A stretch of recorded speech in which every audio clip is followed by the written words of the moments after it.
Hi friends, దేశాలన్నిటిలో north Korea రూటే separate. ఆ దేశాన్ని పాలించే అధ్యక్షుడు కిమ్ జాంగ్ ఉన్ గురించి దాదాపు మీరు వినే ఉంటారు. అక్కడి పరిస్థితులు మిగతా దేశాల కంటే భిన్నంగా ఉంటాయి.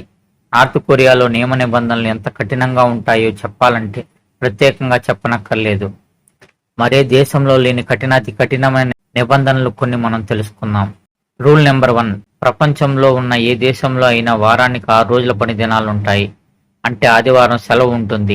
కానీ నార్త్ కొరియాలో మాత్రం 6 రోజుల పని ఉంటే 7వ రోజు ఆదివారం సెలవు ఉంటుందని మాత్రం అస్సలు అనుకోవద్దు.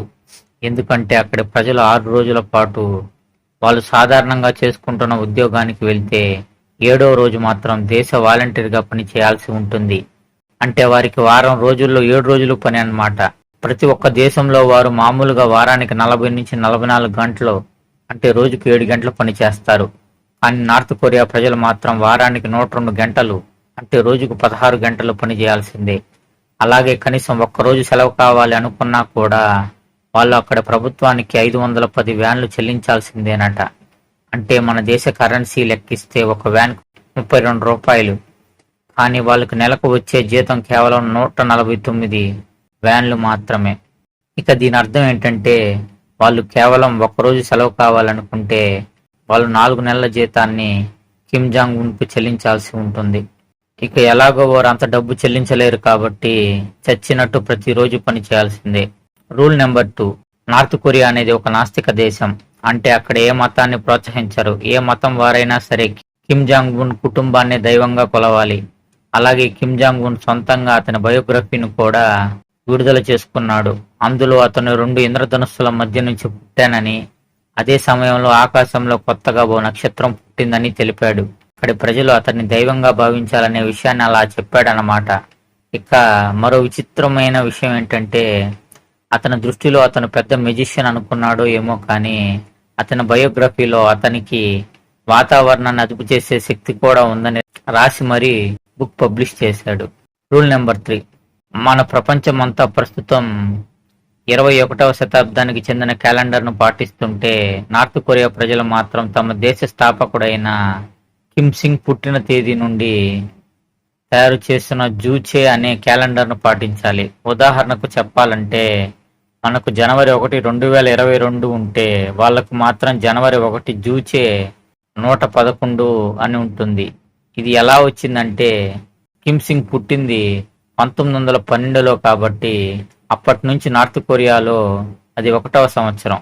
అంటే మనకి కిమ్ జాంగ్ ఉన్ తండ్రి పుట్టి నేటికి 111 సంవత్సరాలు అన్నమాట.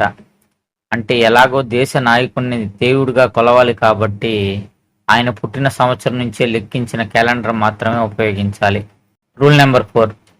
మన దేశంలో రేడియో కనుమరుగై కొన్ని సంవత్సరాలు అవుతుంటే నార్త్ కొరియాలో మాత్రం ప్రతి ఇంట్లో గవర్నమెంట్ రేడియో తప్పకుండా ఉండాలి. అది కూడా 24 గంటలు నడుస్తూనే ఉండాలి. సరే, ఆన్లో ఉంటే ఉంది, కానీ కనీసం రేడియోలో పాటలు కానీ ఎంటర్టైన్మెంట్ లాంటివి కానీ ఏమైనా వస్తాయా అంటే అది కూడా జరగదు. అయితే రేడియోలో వచ్చేది కేవలం దేశంలో జరిగే విషయాల గురించి మాత్రమే. అంటే ఈరోజు ఎవరికి ఉరిశిక్ష పడింది, ఎంతమందికి పడింది అనే పనికిమాలిన వార్తలు మాత్రమే వస్తాయి. ఇలాంటి పనికిమాలిన రేడియో కేవలం 1 నిమిషం ఆపినా కూడా వారికి శిక్ష తప్పదు. ఇలా ప్రతి ఇంట్లో రేడియో ఉండాలి అనే రూల్ ఎందుకు పెట్టారంటే కిమ్ జాంగ్ ఉన్ తండ్రి అయిన కిమ్ సింగ్ చనిపోయిన 2 రోజుల తర్వాత అక్కడి ప్రజలకు వార్త తెలిసింది. అయితే వార్త అందరికీ చాలా ఆలస్యంగా తెలిసింది అనే కోపంతో కిమ్ జాంగ్ ఉన్ ప్రతి ఇంటికి రేడియో ఉండాలని, అది కూడా ప్రతి నిమిషం నడుస్తూనే ఉండాలని రూల్ జారీ చేశాడు. Rule number 5.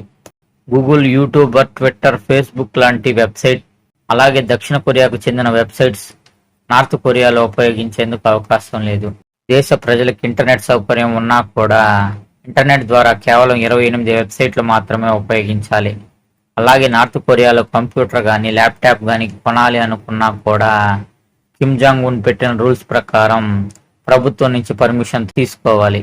ఇక ఇంటర్నెట్ విషయంలో నార్త్ కొరియా ఎంత కఠినంగా ఉండడానికి కారణం ఏంటంటే వీరి దేశానికి సంబంధించిన సమాచారం వేరే దేశాల వారికి తెలియకూడదని, అలాగే గత శతాబ్దంలో దక్షిణ కొరియాకు సంబంధించిన కేప్ ఆఫ్ వీడియో చూసినందుకు గాను దాదాపు 7గురిని బహిరంగంగా ఉరితీశారు. అంతేకాకుండా నార్త్ కొరియా దేశంలో క్షమాభిక్ష అనేది అసలే ఉండదు. ఓకే ఫ్రెండ్స్, ఈ వీడియో మీకు నచ్చింది అనుకుంటున్నాను. నచ్చినట్లయితే ఓ లైక్ ఇచ్చేయండి. సబ్స్క్రైబ్ చేసుకుని మీ ఫ్రెండ్స్ అండ్ ఫ్యామిలీ మెంబర్స్కి షేర్ చేయండి. Okay friends, thank you.